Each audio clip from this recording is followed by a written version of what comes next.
Hello, everyone. Hey, everybody. Welcome back to the Open Door Podcast. I'm Chelsea. I'm Bedford. And this is Season 1, Episode 3. Episode 3. We're doing it. Yeah. We're really doing it. A rhythm now, right? Yeah. Just getting into a rhythm. How's the week going so far? It's been chaos this week. Honestly, the busiest week I feel like we've had in a really long time. But all good things. I feel like it's all good things. So Busy's good. Busy's good. Now, this week is special because of a couple of things. Our family's going through some, I don't want to say going through. That's not the right verbiage. But it's our birthday week. So Sloane's birthday is tomorrow. She turns 3. Bedford's birthday is on Saturday. He turns 37. I turn old. My birthday's actually not until next week. So pretty much when this...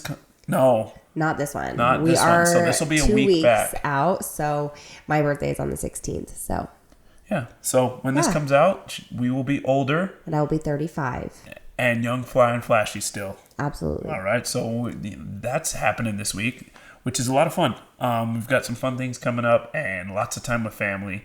And we're busy and we're moving and shaking. But we wanted to be committed to the podcast and we're here.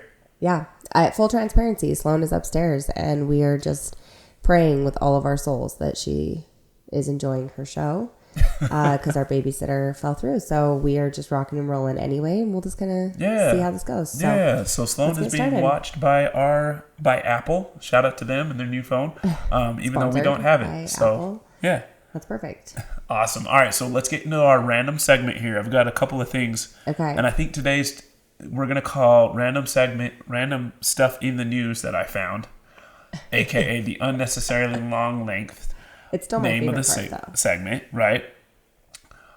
This is the animal edition.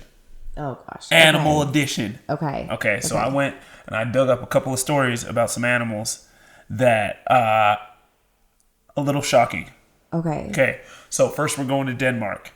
Okay. All right. So in Denmark, just recently, a golden eagle has attacked a 3-year-old kid. Oh my gosh. Now, I'm telling you this not because it attacked a 3-year-old kid. It's giving The Rescuers vibes. Did you ever watch The Rescuers? I did not watch that. No, maybe I did. I did watch The Rescuers. With the mice, and then they're on it. But he's saving the golden eagle, and in that one, the eagle is his friend. So I am feeling a little bit betrayed. As you should, because this golden eagle, it's newsworthy because this golden eagle's on a rampage. No. This is the 4th human. No. Someone needs to put the bird down. This eagle's 4-0. He's building up confidence. That's terrifying. He's building up confidence. He over here taking W's. So the first person he attacked he's an avid cyclist.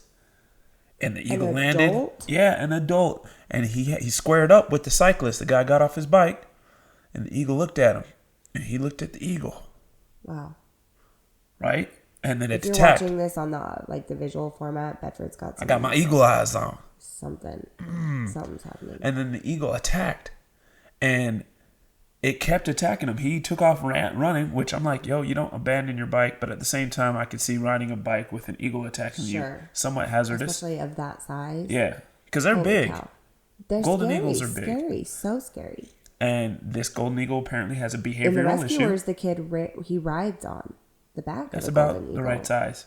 So they're saying he may have some behavioral issues, which I'm like, that totally does. Yeah, the guy needs to be locked up. Somebody needs to win. So hopefully this eagle goes 4-1 and somebody gives him the bop bop bebop and finishes them off, because we humans can't be taking L's like that. That's not right. It also is giving the proposal where the eagle picks up the dog.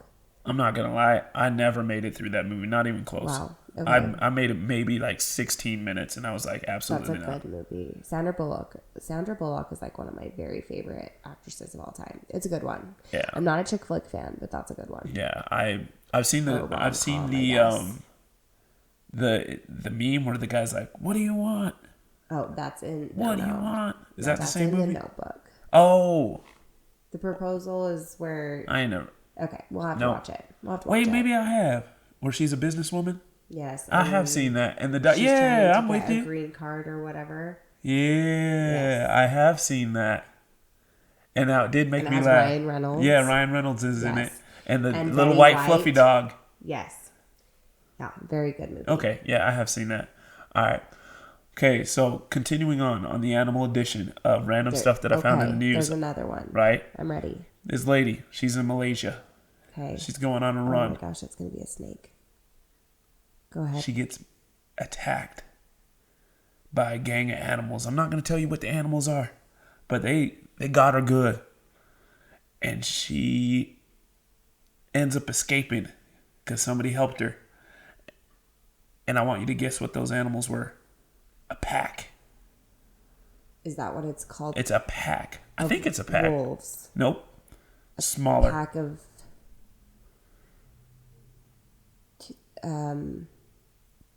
squirrels. No.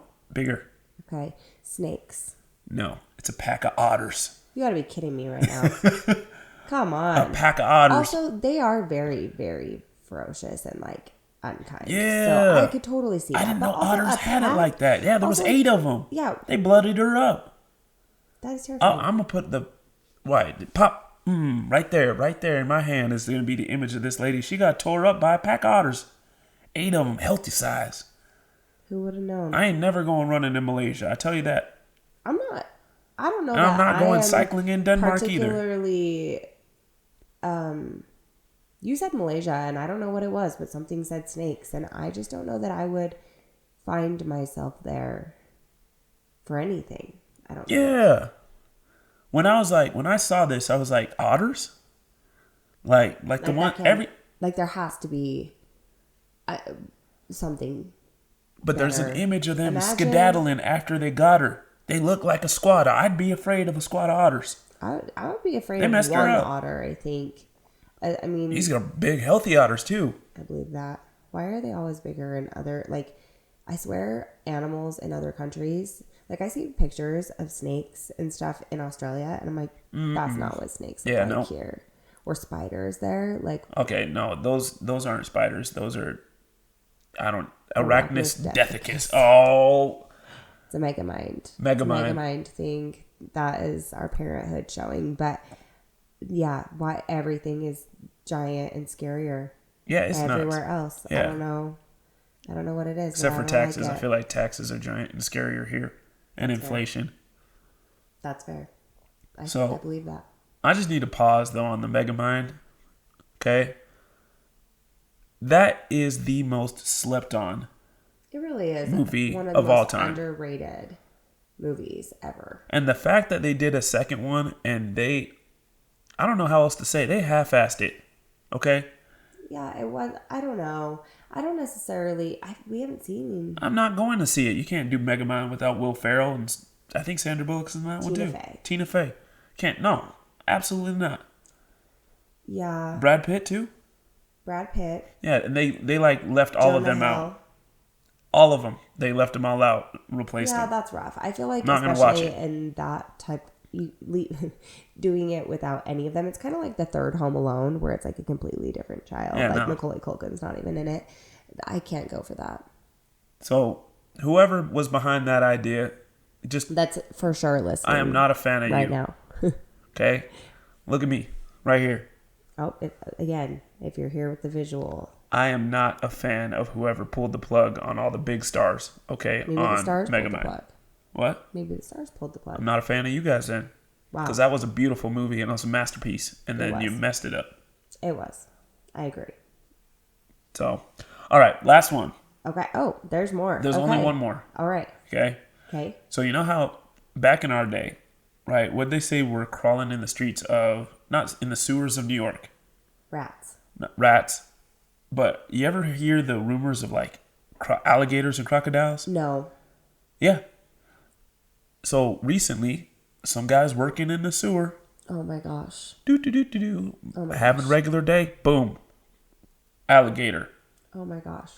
Now, this is the second time on this podcast that we've featured an alligator. Yeah, and we're only 3 episodes in, so Yeah. maybe this is a podcast about alligators. But what in the world? I would quit my job on site. That is terrifying. I would never go back in there. Yeah. No. And he's a healthy guy. That's terrifying. I don't appreciate that at all. How did he get in there? Somebody flushed him. No. Probably. Stop. You get a baby gator at the underground gator market. You cannot. No. You can get a baby gator. I know, but I'm just saying that there's got to be like an opening somewhere where he was able to get in. New York City? Ain't no forestry. Yeah, no, but what I'm saying is, I mean, we've seen, again, this is our parenthood showing, but in Secret Life of Pets, where it pops out. Yeah, he definitely popped out. How do you think he got in? I don't think he got in as a baby. I think he came in somewhere where there was... No, they were the Flushed Pets. That's the name of the gang. Yeah, FP. but I don't think that that's realistic. Flushed Pets. Shout out Kevin Hart. Yeah, okay. Who's also probably listening to this right now. You know what? Me and Kevin Hart are homies. Oh. Okay, one time, I rock Fabletics a lot. And so, for Father's Day, Fabletics did post a picture of me in Fabletics on a different slide as a picture of Kevin Hart in Fabletics. And so me and Kev, shout out to Kev, we work together. That's what I'm going to say now. We're business partners. I wouldn't say partners, but more associates. Yes. Yeah. That's fair. Distant associates. He going to be on the podcast one day. Okay, yeah. I'm sure he would love that. Okay, but that's my random stuff in the news, aka the unnecessarily long segment. And let's jump in. Okay, so the segment that I picked for today is based off of a very common question or conversation, I guess, that we have on our other social channels. And it is surrounding the idea that when we go out as a family, or even especially when I go out with just the kids, we get asked on a very regular basis if our kids are adopted. Now, I know that for some people it's a little confusing because Jax is white and the other kids are not. But I actually, we'll talk about that, of course. But the thing that I think is the craziest for me is whenever I bring it up and I'll say, hey, it's not necessarily appropriate to ask that, I get so much pushback from white people because their biggest thing is that they're like, well, I'm just curious. And I like getting to know other family dynamics, or I'm really curious about where people are from and their cultures and their ethnicities. And they genuinely do not think that asking someone if they adopted their children is a harmful question. And that's what I want to talk about. Yeah. Yeah. And you know what? I can kind of see, I can see the, hey, this ain't all that harmful idea if you don't calculate one thing. And the one thing that you got to calculate is kind of major, right? How often the kids hear that question. Sure. And that was my very first thing is that's the first thing that you need to understand is that you are not the only person that has asked that question. Not this week. Yeah, not even this week. Maybe not even today if we're out and about for a long period of time. And so when you take into consideration how often our children are hearing people ask if they are adopted, you really have to you get to a point where you're how does that impact a child to hear? Because the truth is that you are not asking the white lady in the aisle with 3 white kids if her kids are adopted, and maybe they are. That's the hard nitty gritty truth of asking if someone's children are adopted is you are saying to them, you don't match your child, and for that feels unnatural to me. And I want to figure out why. I need to understand why it needs to make sense. And so you're essentially and I've had people say, in situations like this, it made me feel like I needed to justify my existence in the same space as other people. Yeah. And so maybe you can speak on that. Even just, have you felt that way just being Black, especially here in Utah where it's... Oh, yeah. So growing up, and I used to always figure out, why my parents get so mad when people ask this question. But, we'd be anywhere we would go, right? We are in Utah, and it's white in Utah, guys. It is very white, super white, ultra white, all right? And anywhere we went, people would ask, hey, where are you guys from? And my mom used to get heated on that question. And for me, I was like, I don't really know why this is a big deal. Yeah. But my mom used to always take it as a signal that, and quite frankly, it is. It was a signal that we didn't belong there. It is. And that's the truth, is that you're not, I am white, right? And I grew up here. I grew up with a white dad, white brothers, white mom, white sister. Like, I have never been asked where I'm from living in Utah, because unless somebody's like trying to connect with me and we're like, oh, so where do you guys live? Like, you're making casual conversation at like an event, but no one has ever, and I repeat, ever, just walked up to me in a gas station and said, where are you from? Now, this used to happen literally every single time we went out. Every single time. If we were getting groceries, if we were at McDonald's, if my parents were at parent-teacher conference, where are you from? Where are you from? Where are you from? And it would be people, some people that heard the accent, because my mom's got an accent. And so does your dad. And so does my dad. But like a lot of times it was like, yo, where did you even come from? Like, you know, come around an aisle and boom, they're there. Hey, where are you from? And it's like, whoa, okay. And maybe my biggest thing is I think that I'm numb to the fact that I didn't belong. I think I grew up just understanding that that was the case, and therefore it didn't bother me.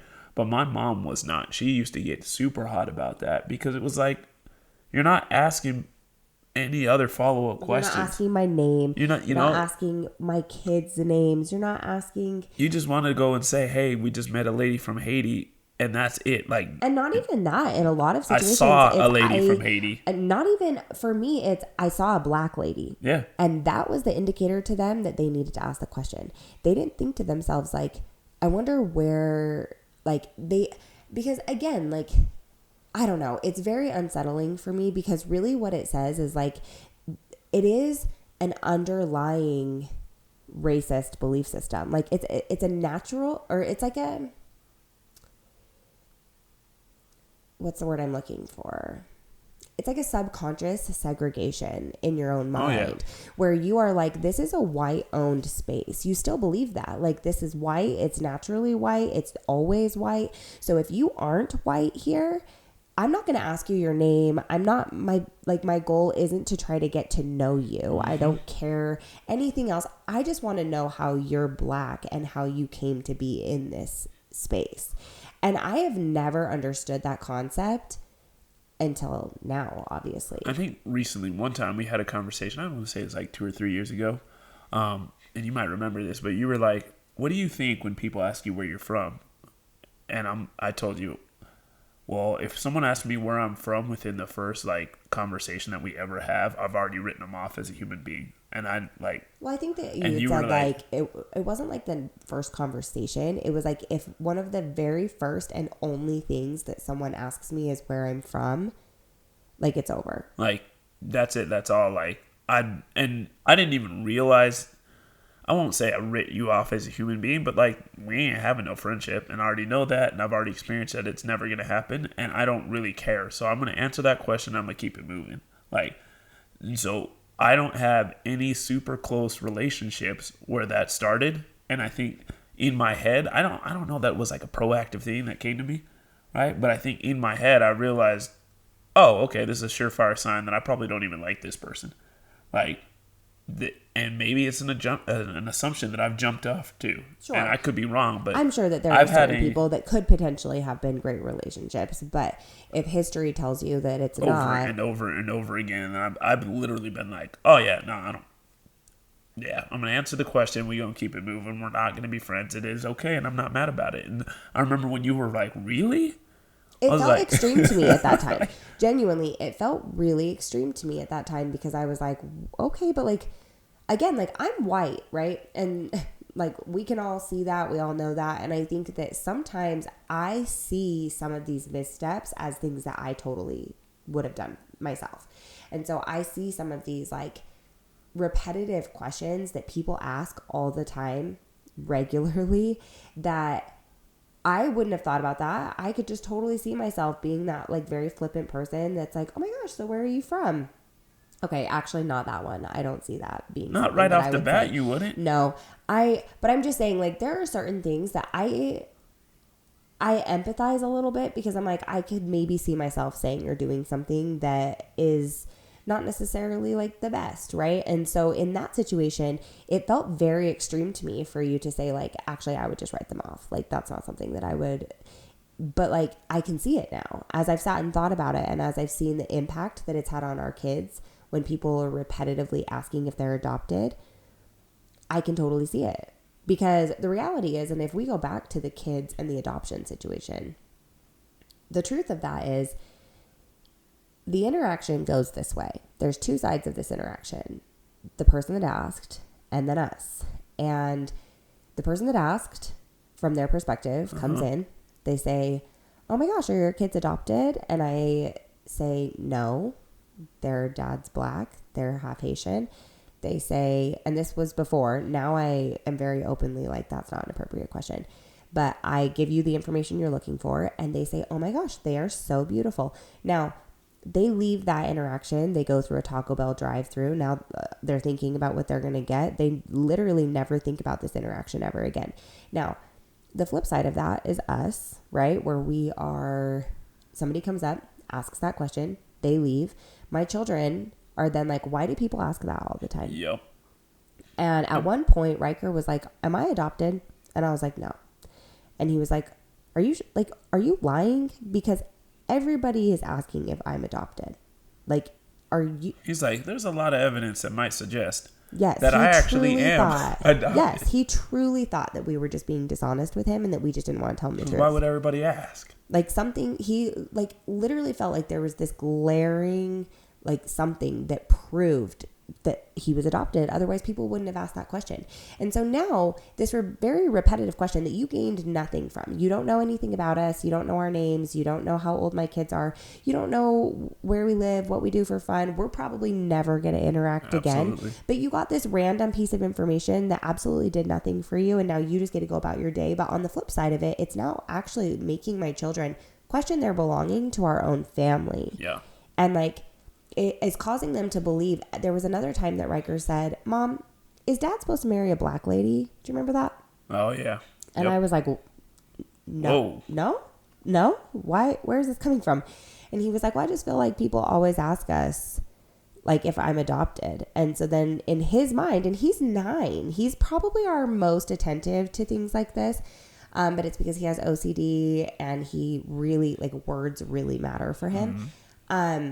But I remember him like understanding that concept. Like a black mom and a black dad, nobody's going to ask them if their children are adopted. A white mom and a white dad, nobody is asking them if their children are adopted, even if they are. It's literally only when your children don't necessarily match you that people feel, for whatever reason, comfortable asking. I'm with you there, right?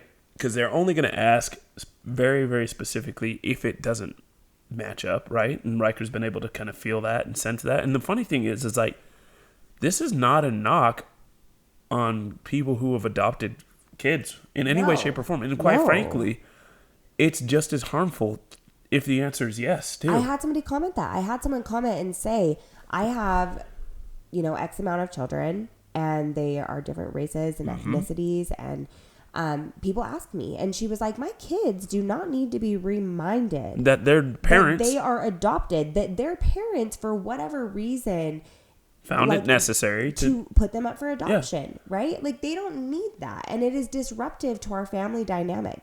And I think that is actually the root of the problem, is that I always say, like, this is one of those curiosities that just gets to stay curious. Like, you just get to stay curious because... Unless you know what? Yes, you get to stay curious unless we're homies. Yes. I mean, but if we are... But even if we are, friends, it'll come across eventually. You just naturally came across that information. Yeah. Like, if we are now friends, it's going to come up in conversation. Like, actually, we were out with our friends at dinner. And one of them, like, we were just talking. We've been friends with them for years. Yep. And we were just talking, and it was like, yeah, one of our children was adopted. We ended up flying to California. They told us the whole story, and we loved it. It was such a special story. But it's never come up in years because it just has not been a part. We knew that their children were adopted, but we didn't know their adoption story. And we've never felt the need to ask because it doesn't matter. And I think that that's the thing, is that, like, if you actually know someone, it's just going to come up. And that's exactly it. Like, for me, especially when people are like, well, where are you from? If you have to ask, you don't need to know, honestly. Right. Like, I can look at all of my best friends. Most of them, I would assume. Actually, I'm trying to think of anybody that wouldn't know that I'm Haitian. It comes across in our conversations. It's a real part of my life, right? Or food. Yeah, right. Like, It's not. I'm not hiding it. I'm not any way trying to duck that. I'm so proud to be a Haitian, right? Well, and also, like, if let's say that we're friends for months, like we've been hanging out, we've gone out to dinner. You're coming to my house, probably eating some Haitian food or something. Yeah, you know? I mean, not at our house because not necessarily our house, but you know what I'm saying. But I mean, let's be so honest though. Like, let's say we go out to dinner with another couple, and it goes really well. So we go out a second time, and we're just eating dinner, and it's like, hey, so where's your family from? That is a very different conversation because at this point, you know their name. You know that you like each other. You know that you like spending your time together because you have now chosen to go out on another date. Now it is actually a part of a conversation. Yep. And that's the difference is this part of a conversation where you are truly digging to like get to know and find common ground and understand? Correct. Is that the only information that you're going to get from me before you check out with your Powerade and then like never see me again? Yep. That's a very different conversation. It is. And so, I mean, ultimately, I guess a good option is, because the other thing that we could talk about, and I think it's still very relevant here, and we've experienced this before, is when we're out and about and kids will be like, Mom, why is that guy black? Now, this used to happen a lot more than it does now. Okay, because you know what? We do rag on Utah for being exceptionally white. In Utah, we've actually gotten a lot more cultural diversity. It's getting browner, okay? It is. It's getting a lot browner. It used to be like I'd go to a restaurant and kids would be like walking with their trays like, yes. And like I've literally had kids like fall with their food because they were like, what in the world's happening here? I'm going to be honest. I feel like Jax was a little bit like that when we first started dating. Did you feel that way? I didn't feel like it was super extreme because we've had some extreme cases where we've had kids that like point. I was like 100%. He's never seen a black person before. Yes. Or we've had kids that are like screaming down the aisle at hormones like, Mom, why is that guy black? Like just screaming. Right. And I like we obviously have talked about this, but like, what would you tell people is the appropriate response in that type of a situation? First off, you messed up. Okay. That's all right. Take the L. Your kids should have known that there's black people on this earth by now. Correct. Right. So you messed up there. All right. Now that we've considered that and we're okay with it, let's have a positive conversation about that. While it is awkward and I get that you might be a little bit embarrassed, and quite frankly, like, I would be embarrassed too. Like, we've had moments where my kids were like, why is that person? Like, we were at the mall and there was an amputee who didn't have his legs and one leg. And Maya was like, where is his leg? And I was like, ooh, I messed up. Well, or another conversation surrounding that, because I think that a lot of the problem is that people think like, well, we don't have any black people in our lives. Like we don't have black relatives. We don't. So it's not a conversation that they think to have. But I actually think that it is a part of like we do not have any LGBTQIA plus members in our immediate circle, right? Like we should. We don't see them as often as we'd like. That's what I'm saying is like we don't have anybody that we see on a regular basis that's in our immediate circle that gives our children that exposure. However, we've had conversations about it. I'm telling you right now that my child is never going to be the child that's like, you're not allowed to have two moms. You can't have two dads. Why does that kid have two dads? Because they know that happens. That is the dynamic of some people's families, and that it is perfectly okay. Yep. And so it doesn't have to be your life experience. And actually, it's even more important if it's not your specific life experience that you are having those conversations proactively, that you are exposing your children to shows that have diverse characters, and not just side characters, but diverse main characters. Yep. Like those types of things are so like, toys. Yeah. Like you can buy, like my kids, they have black Barbies and white Barbies. They have black babies and white babies, right? It's one of those things where exposure should be happening in every home. Because on top of that, like our kids go to school and kids ask our kids, why are you brown? Right. All the time. So to answer the question though, like how do you actually, when you're a parent and you're in that situation, how do you actually save face a little bit and how to make it a positive situation, right? So the appropriate response, quite frankly, is like, look, you messed up, all right? lost one. That happens to all of us. We've all done it. We've all lost a couple of battles with our kids. But let's try to make this a positive conversation, okay? Let's not do, because we've had this. Shh. Oh, no. Or apologize and say, oh my gosh, I'm so sorry. It's like, look, I get it. You are sorry. And maybe, we have that quick exchange, but let's have a positive conversation. So something that I'll do as the person that happens to be black in the conversation, I'll be like, hold on, little one. Because a lot of times it's like, oh, no, I'm like, no, come here. And I'll be like, look at my skin, little buddy. And the kid will be like, whoa. It's like, what do you notice? He's like, it's pretty much like mine. I'm like, yeah, it is, ain't it? And the kid will be like, okay. He's like, well, what's different about it? He's like, well, it's just darker than mine. I'm like, yeah, right? And so my hair's a little different than your hair. Your hair's different than this person's hair or your mom's hair or whatever. And we'll just have it. It's just a different way of looking. And that's it. And I want to make that as positive as possible. Yes. They're only going to have that experience once. Like, that experience of asking why someone looks different than them, that is a one-time experience. Yep. And so how that looks for them is going to determine what the future of, like, what comfortability level they have with that for the rest of their lives until they choose to step outside of that. And so if that first positive experience is, oh my gosh, look at my skin. Yeah, our skin is the same. And I'm not going to say that every black individual should feel comfortable with that, but that's how Bedford does it. That's how I handle it. Right? That's how I handle it. But like, if you're giving positive feedback to say like, oh my gosh, yes, look at our skin. It's the same. It's just a different color. Isn't that so cool? They're never going to ask that question again because it's been answered. They don't need it. There's it's no totally taboo fine. about it. We're moving on. If you say, shh, no, don't ask that question. Like, oh my gosh, I'm so sorry. They are also never going to ask that question again, but it's because it's now a bad thing. And we don't need to be raising children that believe that there's something wrong with, it's like our kids when they're like, why is that person smoking a cigarette? And I'm like, oh, no, don't say that. Right? Nah, I don't know. That one I'm like, I'm just saying, like, I want them to know that that's bad. But what I'm saying is that like that in that situation, that is actually probably poor for their health, right? Yeah. But it's like, that's a conversation I have with my children later, and they still need to be polite and respectful.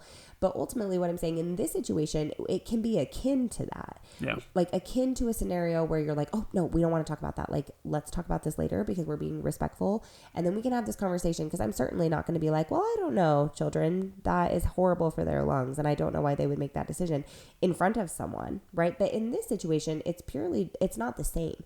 And so you have to be really careful what situations you make taboo. Yep. And then the conversations that they feel comfortable having going forward, because it does, and we can take this and directly relate it into children that are going to school then and are seeing black and brown children for the very first time. My parents said they didn't say nothing about it. I asked and I got in a heap of trouble, and now I have a black kid in my class, and I'm just sitting like this, just trying to figure out why I got in trouble for him being brown. That question. Correct. So a while ago I taught courses for parents to actually talk to their children about race and diversity and inclusion and those types of things.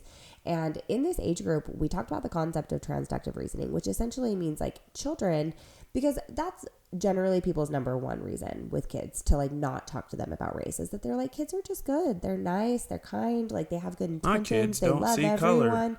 We don't see color. Those types of things are so hurtful. But yes, intentionally, a lot of children do not intend to be unkind. However, even children that have not had a negative experience with that, if they are going to school and that is their first exposure to people that look different than them, whether that is skin color or whether that is disability, if they are going to school and that is the first opportunity that they're having to have that exposure, transductive reasoning essentially says that a child will say, you and I are the same on the outside, which means we're probably the same on the inside. So if you're a boy, I'm a boy, we about to throw this football. Correct. Or play with trucks. Or if you're a boy and I'm a boy, our favorite color is probably both blue. Yeah. But if you're a girl and I'm a boy, we're probably not the same. Even though that girl could very well love football or like the color blue.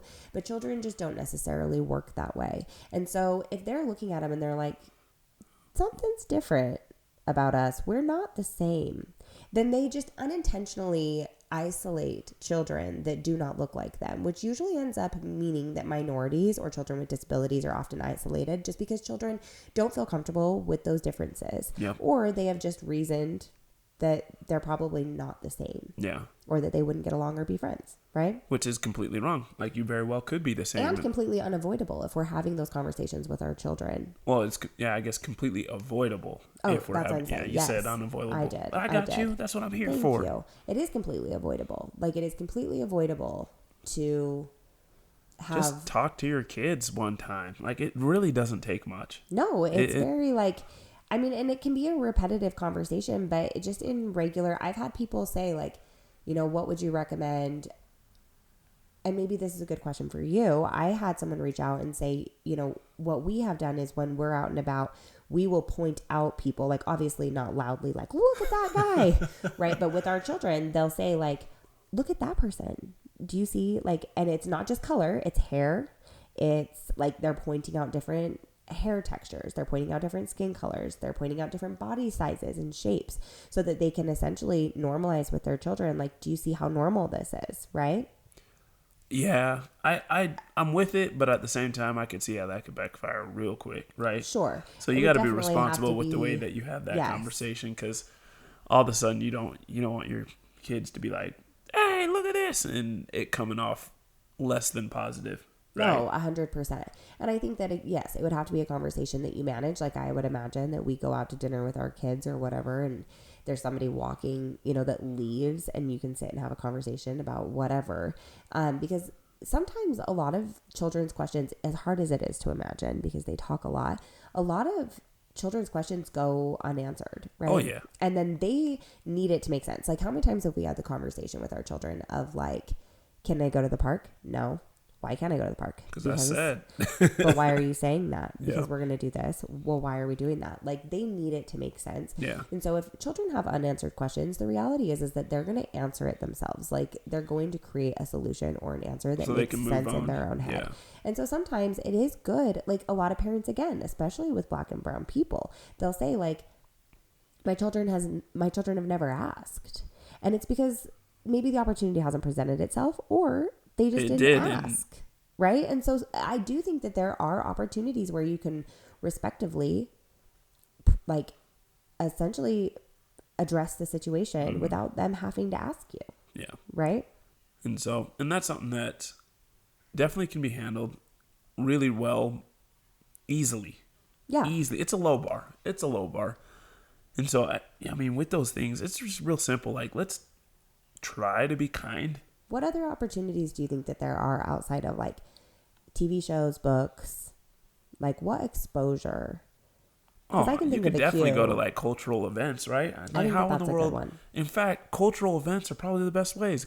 You know what? We've been to several, like Mexican Awareness Day at the mall, Polynesian Awareness Day. I like that one because the food is delicious. I like Mexican food too. I'm not trying to hate on the Mexicans out here. Y'all be eating good too. Yes. But, like, go to events, eat different, have some fun. Like, there's no reason to just sit at home and surround yourself with people that always look like you. Like, let's go out and experience the world. And I think a lot of just getting out and going and doing things allows you to fix a lot of those problems, because you're going to find that there are people that don't look like you that like the same thing that you do. Oh, 100%. Right? Sometimes people will ask us, like, well, how does Bedford feel about this very specific topic about race? And I'm like, I can tell you how Bedford feels, but not all Black people think the same. Yeah. Like, we have this idea that, like, all Black people have the exact same opinion about certain things or whatever, but, like, they don't, right? And just like all white people don't. Another one that I think is good is to, like, diversify your friend circle.